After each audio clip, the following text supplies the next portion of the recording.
చంద్రమోహన్ రెడ్డి గారు మాట్లాడాలి. అధ్యక్ష, ధన్యవాదాలు అధ్యక్ష. నేను ఏమంటానంటే ఉన్న పేర్లే ఇంకా అవ్వలేదు సార్, మరి సమయం లేదు. రెండో పేరు రాశారు, ఆయన చివరిలో పిలిచా.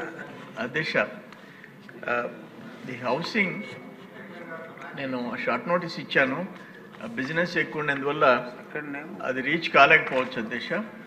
నేనేమంటానంటే నేను అన్నీ స్టడీ చేశాను అధ్యక్ష. మినిమం 26 జిల్లాల్లో ఒక 3,000 కోట్ల రూపాయలకు తక్కువ లేకుండా ఆప్షన్ 3 ఆ గిరిజన బిడ్డల మెజారిటీ వాళ్ళు కట్టుకోలేరు కాబట్టి 2,30,000 రూపాయలు చంద్రబాబు నాయుడు గారి టైంలో ఉంటే 19లో దాన్ని 1,80,000 చేసి జగన్మోహన్ రెడ్డి జగనన్న కాలనీలను పెట్టి నా ఎస్టీలను పెట్టి చాలా దుర్మార్గాలు చేశారు అధ్యక్ష.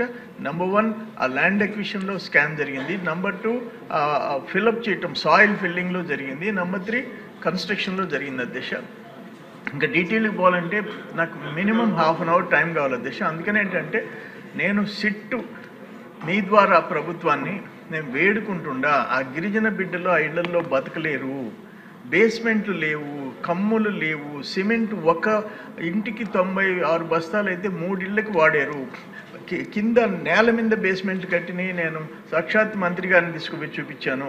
మీ ద్వారా ఆప్షన్ 3లో ఎవరైతే పేదోళ్ళో వాళ్ళు తల్లిదండ్రులు బిడ్డలు ఆ ఇళ్లలో ప్రాణాలు అరచేతిలో పెట్టుకొని బతకాలా, వాళ్ళ మెడ వంచి వాళ్ళ దగ్గర వసూలు చేయాలా, వాళ్ళ చేతనే తిరిగి కట్టించాలా, కేసులు పెట్టాలా, రికవరీ చేయాలా, మళ్ళీ వాళ్ళకి మంచి ఇళ్ళు కట్టించాలని చెప్పి ఇప్పుడు మనం చంద్రబాబు నాయుడు గారు 75,000 పెంచారు అధ్యక్ష. మన ముఖ్యమంత్రి గారు 75,000 పెంచారు. 1,80,000 నుంచి 2,55,000 అయింది. అందుకని ఏంటంటే కొంతవరకన్నా సేఫ్గా ఇళ్ళు ఉంటాయి. అటువంటిప్పుడు ఆప్షన్ 3లో ఆప్షన్ 1 వాళ్ళే కట్టుకుంటారు, ఆప్షన్ 2 వాళ్ళకి సిమెంటు స్టీలు వస్తువులు ప్రభుత్వం ఇస్తుంది, వాళ్ళు కట్టుకుంటారు. ఆప్షన్ 3 అసలు ఏమీ నిరుపేదలు వాళ్ళకి ఏమీ లేని వాళ్ళ నిరక్షరాస్యులకి ఆప్షన్ 3 ఇచ్చారు. దాని పేరుతో పెట్టి దోచేశారు అధ్యక్ష. ఫస్ట్ బేస్మెంట్కి 53,000 రూపాయలు అన్నారు. సెకండ్ ఆగస్టులో మళ్ళీ 2021లో 60,000 అన్నారు. ఆగస్టు ఆఖరా తేదీలో మళ్ళీ 70,000 అన్నారు.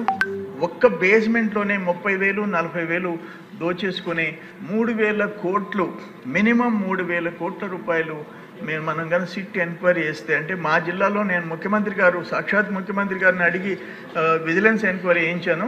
110 కోట్లు తేలింది. వాళ్ళొక్క మాట చెప్పారు, విజిలెన్స్ అడిషనల్ ఎస్పీ రిపోర్ట్ ఇస్తూ క్వాలిటీ మీద కూడా అడిగితే మాకు స్టాఫ్ చాలరు, అది కూడా చేస్తే ఇంకొక 100 కోట్లు ఉంటుంది, 200 కోట్లు ఉంటుంది అన్నారు. ఇంక 26 జిల్లాలకి ఎంత ఉంటుంది అంటే నేను తగ్గించి చెప్తున్నాను, మినిమం 3,000 crores ఉంటుంది. వాళ్ళ ప్రాణాలుకి అపాయమైన క్వాలిటీ వాళ్ళు కట్టిన వాళ్ళ మీద చర్యలు తీసుకోవాలా, సిట్ ఎంక్వైరీ చేసి వాళ్ళని ముక్కు పిండి గొంతు మీద కత్తి పెట్టి ఆ ఇళ్ళు మళ్ళీ వాళ్ళ గిరిజనుల బిడ్డలకి కట్టించాలని చెప్పి మీ ద్వారా కోరుకుంటున్నాను అధ్యక్ష.